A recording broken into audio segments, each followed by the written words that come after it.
Hola, buenas tardes. Este es el informe final del trabajo de investigación documental y de campo hecho por mí, Eva Fernanda Reguín Segovia.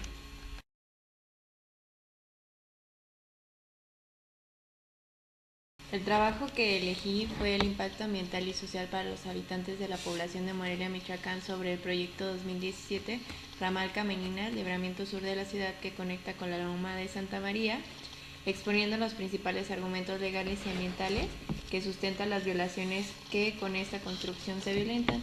Entonces, sin más, pasaré a exponer.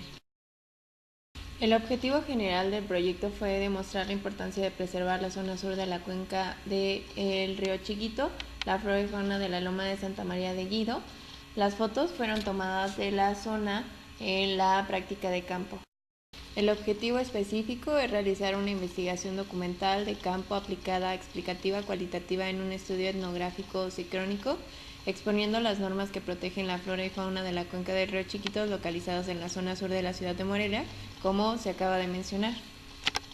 El área de estudio corresponde a los filtros de Morelia. Anteriormente se encontraba formada por 232.8 hectáreas bajo decreto a nivel federal como área protegida.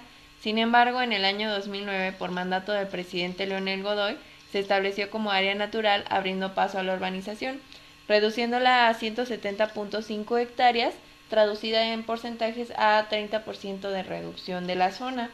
Esta área se encuentra al sur de la ciudad, que conecta con las principales zonas comerciales, residenciales de mayor plusvalía de Morelia. El fin con el cual se lleva a cabo la obra Ramal Camelinas, que atraviesa los filtros viejos, es conectar la parte baja de la ciudad con Altozano, mejorando la fluidez vehicular. Las imágenes se presentan aquí en la imagen 1, los filtros viejos de Morelia, la imagen satelital, y en la imagen 2 se presenta la zona de Altozano, que pues como ya lo mencioné, tiene el mayor poderío económico de Morelia. Los datos encontrados documentalmente se sustentan principalmente en el texto realizado por investigadores de la UNAM y Universidad Michoacana San Nicolás de Hidalgo. Recibe el nombre de Memorias de Foro de Análisis sobre la Loma de Santa María. En él se demuestra pues la importancia de preservar la cuenca del río Chiquito y los filtros viejos de Morelia. Respecto a la importancia ambiental, se centran en 4 puntos principales, que son la fijación de CO2, los endemismos de la zona y el hábitat de polinizadores y la preservación de la cuenca del río Chiquito, como lo mencioné anteriormente. En las siguientes diapositivas se explicarán y se desarrollarán mejor los temas. Seré muy puntual con estos puntos. Respecto a la fijación de CO2, esta área fija el 7.1 toneladas de CO2 al año, permitiendo que Morelia mantenga su clima templado, así como ayudando a incrementar la calidad del aire en la ciudad. Los endemismos de la zona se encuentran regulados por la NOM 059, que establece la protección ambiental de especies nativas de México de flora y fauna silvestre. En la diapositiva se presentan algunas de las especies de flora y fauna protegidas por la norma, localizados en los filtros. Con respecto a los polinizadores, de las 360 especies ubicadas en la zona, las principales familias taxonómicas son polinizadores. Ahora bien, pensando en un panorama global, considerando que Michoacán es un estado de producción agrícola, aportando una producción mayor a 10,000 millones de pesos anualmente, es conveniente fomentar y preservar áreas donde existen polinizadores, pues como se ha demostrado, la sustentabilidad de la actividad agraria va de la mano con el nivel de polinizadores. Y por último tenemos la cuenca del río Chiquito, que atraviesa la zona de los filtros viejos, teniendo la función de recargar los mantos acuíferos de Morelia, así como pues desempeña una función importante en el ecosistema, fijando grandes cantidades de CO2 por medio de las plantas vasculares que favorecen a la polinización, fijan humedad y la liberan en temporadas de escasez. De hecho, es tan importante que a nivel global ya se están fomentando programas para la protección y regulación de ellas, como es en Inglaterra. Para no concluir la obra, comenzaremos por explicar la imagen de la ubicación satelital. De arriba abajo, la obra se encuentra localizada en la colonia Colusen, que es la primera recta sur que se alcanza a percibir. Se encuentra dentro de la zona urbana. La obra se divide en dos partes, el túnel 1 y el túnel 2. En el túnel 2 es el que corresponde a la colonia Oculus, en donde se localizan una de las principales zonas de falla tectónica en Morelia, conocida como La Paloma. Registra hundimientos de hasta 6 centímetros anualmente. Y continuando sobre la imagen, nos adentramos al área natural formada por laderas y zonas naturales que presentan indicios de deslaves en los dos primeros puntos amarillos marcados dentro del círculo del túnel 2. Sobre ese mismo círculo nos encontramos el impacto ecológico fuerte en el cual se encuentra el corte 2. Continuamos sobre la línea azul hasta llegar a la línea verde que marca la construcción del puente. Enseguida tenemos tres flechas rojas. La primera marca la falla tectónica del río Chiquito, la segunda marca el corte que se realiza de la obra y la tercera marca la zona de deslaves. Seguido tenemos ahora el círculo pero del túnel 1 con la principal falla tectónica, que es la de Altozano. Seguimos sobre la línea azul hasta llegar a el punto negro que indica la zona de Altozano, que es de las consecuencias ecológicas que acarrea la obra. Comenzaremos por explicar con la imagen de superior izquierda, con la fragmentación de la zona, comenzando por la degradación ecosistémica, lo que implica la pérdida de especies y de disponibilidad del hábitat, creando efectos borde, reduciendo la polinización, reduciendo la humedad, fomentando o favoreciendo las inundaciones en zonas bajas debido a la pérdida de cobertura vegetal, y terminaremos con la pérdida de estabilidad de la loma debido a que pues es una zona de alto riesgo con las fallas tectónicas, originando pues deslaves o en casos de terremotos pues habiendo mayores pérdidas ya sea humanas como de infraestructura.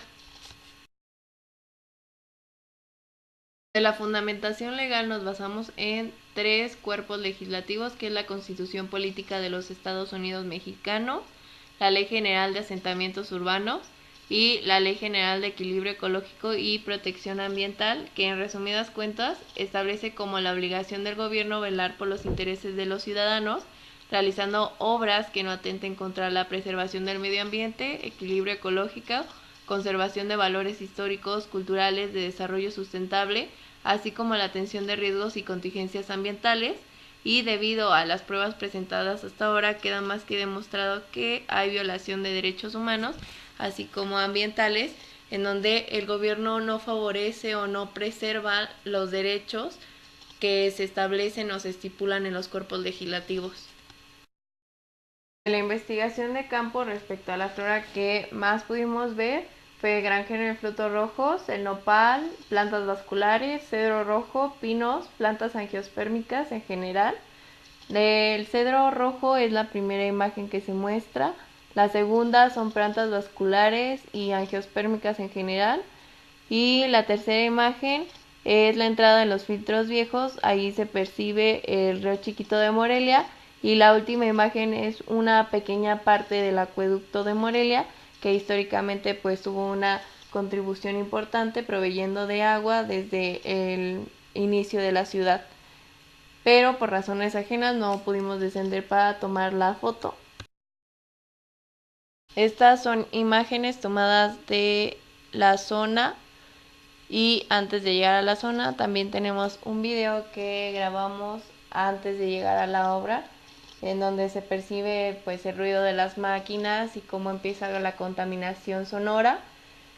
Caminamos aproximadamente 45 minutos sin ninguna novedad, todo tranquilo, hasta que empezaron los sonidos de las máquinas, y fue cuando vimos a la distancia la obra. Así durante 15 minutos caminamos más hasta llegar a la obra en cuestión. Como se puede observar, aquí ya estamos en la zona donde está realizándose la obra. La imagen 1 pues es de la estructura del puente. La imagen 2 antes tenía árboles y mucha vegetación. También tenía un pequeño camino por donde transitaban las personas que generalmente llevan a sus perros o practican algún deporte. La imagen 3 es tomada a la distancia de la obra, al igual que la 4 y 5 también muestra pues la estructura, pero ya un poco más cercana. En la entrevista, el objetivo era hablar con órganos de gobierno y secretarías que influyeran directamente con el proyecto, pero debido a la atención que rodea el tema, pues no fue posible, de forma que entrevisté a 9 personas con base en 5 breves preguntas, como se puede observar, de las cuales destacaron 4, 2 biólogos y un diputado local y un maestro en gerencias públicas. Resaltaron para mí porque no generalizo y no creo que aplique en todos los casos, pero pienso que educativamente se les enseña a colocarse en puntos opuestos, es decir, que generalmente no se ha visto un número creciente de personas que se dedican a funciones o cargos públicos y que planteen proyectos urbanos de forma integral y sustentable con el medio ambiente y pese a que tienen conocimiento de los daños ambientales, al sopesarlos con las necesidades sociales, siempre se antepone lo social a un alto costo.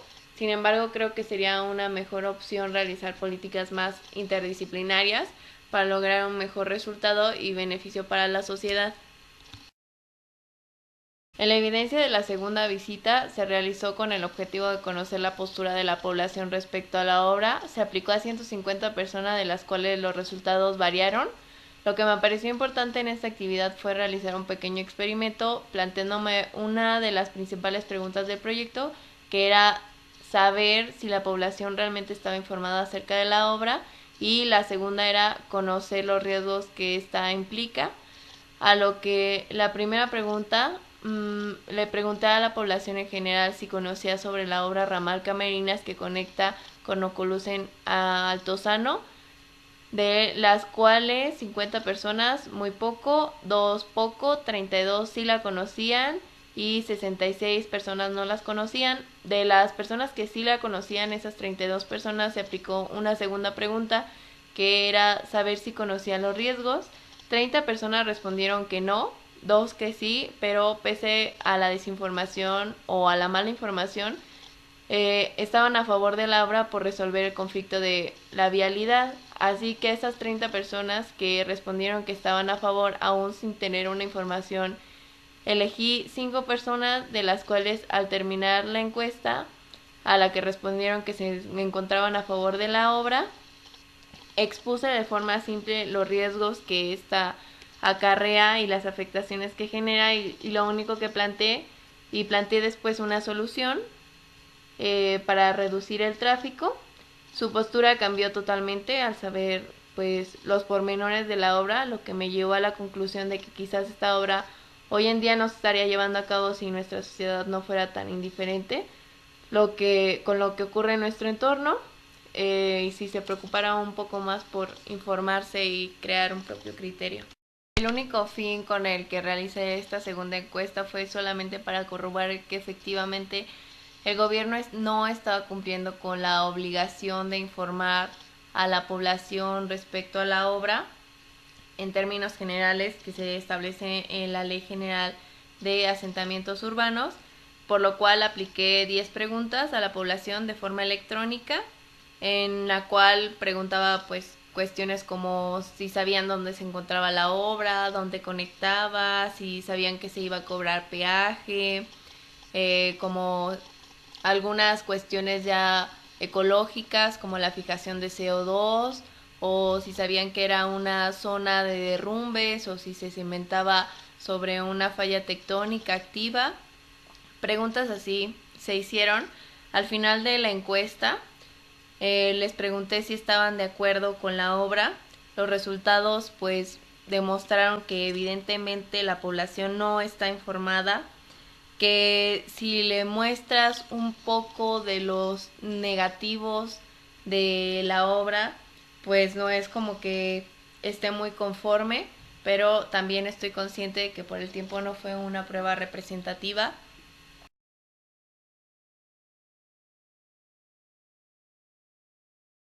La conclusión de este trabajo es que efectivamente se están incurriendo en violaciones de leyes y derechos simplemente basándonos en la máxima norma, que es la Constitución Política de los Estados Unidos Mexicanos, en el artículo 4, facción cuarta, que establece que toda persona tiene derecho a un medio ambiente sano para su desarrollo y bienestar, en donde el Estado garantizará el respeto de este derecho no se está cumpliendo, que los riesgos geológicos son mucho más altos que los beneficios que pueda dejar esta obra, que es importante preservar esta área natural porque eleva nuestra calidad de vida, además de proteger uno de los casi nulos sistemas ecológicos que hay dentro de la ciudad de Morelia, y como solución al tráfico vial que se causa en Altozano, pues se ha planteado la utilización de la avenida Solórzano, permitiendo que las personas desciendan de Altozano y que tengan